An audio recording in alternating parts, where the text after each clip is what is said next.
मैं एक गृह प्रवेश की पूजा में गया था और वहां पंडित जी पूजा करा रहे थे। पंडित जी ने सबको हवन में शामिल होने के लिए बुलाया और सबके सामने हवन सामग्री रख दी गई। पंडित जी मंत्र पढ़ते और कहते स्वाहा। लोग चुटकियों से हवन सामग्री लेकर अग्नि में डाल देते। घर के मालिक को स्वा कहते ही अग्नि में घी डालने की जिम्मेदारी सौंपी गई। हर व्यक्ति थोड़ी सामग्री डालता, इस आशंका में कि कहीं हवन खत्म होने से पहले ही सामग्री खत्म न हो जाए। गृह मालिक भी बूंद बूंद करके घी डाल रहे थे। उनके मन में भी यही डर था कि कहीं घी खत्म ना हो जाए। मंत्रोच्चार चलता रहा, स्वाहा होता रहा और पूजा पूरी हो गई। सबके पास बहुत सी हवन सामग्री बची रह गई। घी तो आधा से भी कम इस्तेमाल हुआ था।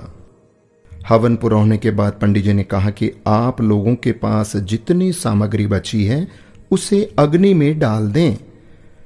गृह स्वामी से भी उन्होंने कहा कि आप इस घी को भी कुंड में डाल दें। एक साथ बहुत सी हवन सामग्री अग्नि में डाल दी गई। सारा घी भी अग्नि के हवाले कर दिया गया। पूरा घर धुएं से भर गया। वहां बैठना मुश्किल हो गया। एक एक करके सभी कमरे से बाहर निकल गए।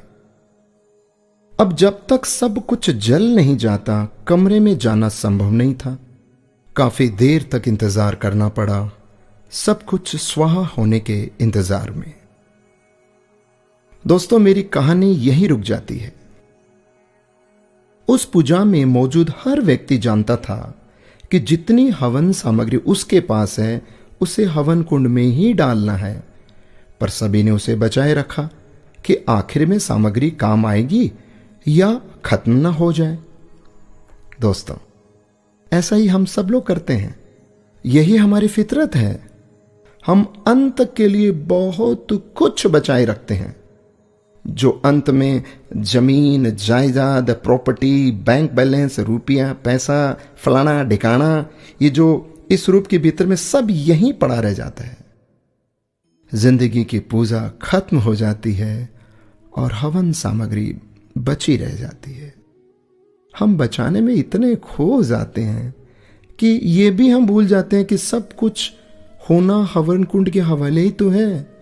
उसे बचाकर क्या करना? बाद में तो सिर्फ धुआं ही होना है।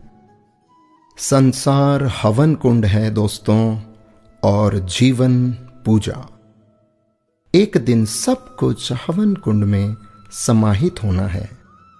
अच्छी पूजा वही है जिसमें हवन सामग्री का सही अनुपात में इस्तेमाल हो, न सामग्री खत्म हो न बची रह जाए। यही मैनेजमेंट करना है। कबीर जी का एक दोहा शायद सबको पता है, दुर्लभ मानस जन्म है, होए न बारंबार, पक्का फल जो गिर पड़ा, लगे ना दूजी बार। दोस्तों, ये मनुष्य जन्म बार बार नहीं मिलेगा, तो क्यों ना हम समय का, पैसों का, अपनी सोच का और अच्छे कार्य करके इसका सही सदुपयोग और इस्तेमाल करें। राधे राधे।